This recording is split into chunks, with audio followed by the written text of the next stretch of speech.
તમારું થોડું ઇન્ટ્રોડક્શન થઈ જાય. શું નામ છે તમારું? મારું નામ ધ્રુવ કલ્પેશ કુમાર શાહ છે.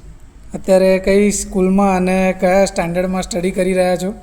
અત્યારે હું નોલેજ હાઈસ્કૂલ બાકરોલમાં 12th સાયન્સમાં સ્ટડી કરું છું અને જસ્ટ રિસેન્ટલી મેં 12th બોર્ડની એક્ઝામ આપી છે.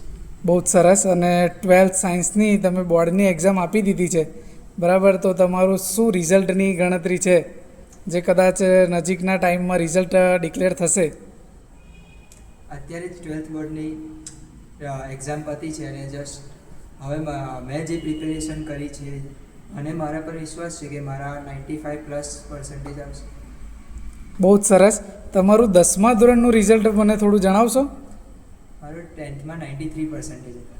બરાબર છે. તો 93% જળવાઈ રહેશે કે એનાથી અપ જશે 12થમાં? ના, હવે તો 93+ આવશે, મતલબ 95+ આવશે હવે. બહુ જ સરસ. અને તમે જે 12th સાયન્સની એક્ઝામ તમે કીધું કે હમણાં આપી દીધી છે, તો તમારું મેથ્સ ગ્રુપ છે કે બાયોલોજી? મેથ્સ ગ્રુપ છે. મેથ્સ ગ્રુપ છે. તો સાથે સાથે તમે JEEની એક્ઝામ આપેલી છે? હા, JEEની આપી છે. બહુ જ સરસ. તો JEEમાં તમારું શું સ્કોર રહ્યો છે?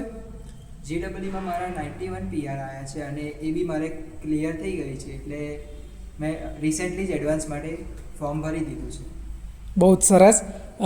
તમારું JEE પણ ક્લિયર થઈ ગયું છે. JEE મેઇન માટે તમે એક્ઝામ આપી અને JEE એડવાન્સમાં પણ તમે ક્વોલિફાય થઈ ચૂક્યા છો, બરાબર છે?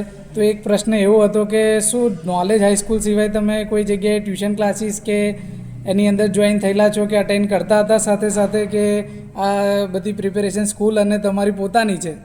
ના, ટ્યુશન ક્લાસીસની શું જરૂર છે? નોલેજ હાઈસ્કૂલનું કામકાજ જ એટલું જબરદસ્ત છે. એમનું જે ટીચિંગ સ્ટાઇલ છે, જે સ્ટ્રેટેજીથી એ લોકો ભણાવે છે, જે વિઝન છે એમનું, એ જ બહુ જબરદસ્ત છે.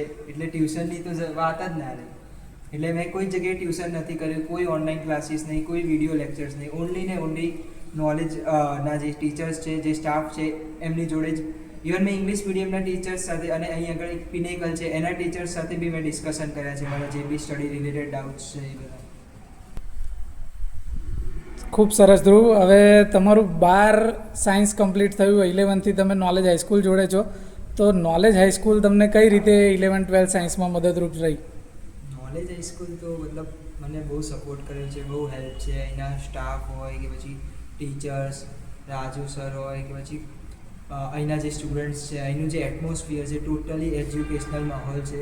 કોઈ સ્ટુડન્ટ્સ ક્યારેય કોઈ મસ્તી ના કરે. અને મારા જે ફ્રેન્ડ્સ છે એમની જોડે અમે સ્ટડીના બધા ડાઉટ્સ ડિસ્કસ કરીએ અને આમ ટોટલી ભણવા માટેનું માહોલ છે. અહીંના બધા સ્ટુડન્ટ્સ બસ એવા છે. બધા પછી અહીંના ટીચર્સ જે છે એમને સ્ટડીમાં મતલબ એસ્પેશિયલી મને MCQમાં તકલીફ પડતી હતી, તો એમાં ખાસ મને બહુ ફોકસ કરાયું છે. એમાં મને એમના જે સ્ટડી મટીરિયલ્સ છે એ આપ્યા છે, જે પેપર સોલ્યુશન હોય. પછી એમણે મને ટિપ્સ ઘણી બધી આપી છે કે કઈ રીતે લખવાનું, કઈ રીતે બોર્ડના પેપર લખવાના. પછી અપાર્ટ ફ્રોમ સ્ટડી બીજા કોઈ બી મારા જે મેન્ટલ ઇસ્યુઝ હોય કે મતલબ અમુક વાર કેવું થાય કે ડિપ્રેશનમાં બી જતું રહેવાય, એવી ઘણી બધી પ્રોબ્લેમ્સ થાય. એમાં જે મોટિવેશન જોઈએ, જે ગાઈડન્સ જોઈએ, એ બી મને આપ્યું છે. અને ઇવન લાસ્ટ 2 મંથ્સમાં હું મારી ઈચ્છાથી સ્કૂલ આવતો હતો. મતલબ મને એવી ફ્રીડમ બી આપી હતી એમને કે મારે જ્યારે સ્કૂલ આવવું હોય, જ્યારે મારે ડાઉટ્સ મારા ક્લિયર કરવા હોય ત્યારે મને છૂટ છે. એ રીતે ત્યારે હું મારા જયેશ સર જોડે બાઇક પર ગાડી પર આવતો હતો અને મારા જ્યાં ડાઉટ સોલ્વ કરતો હતો.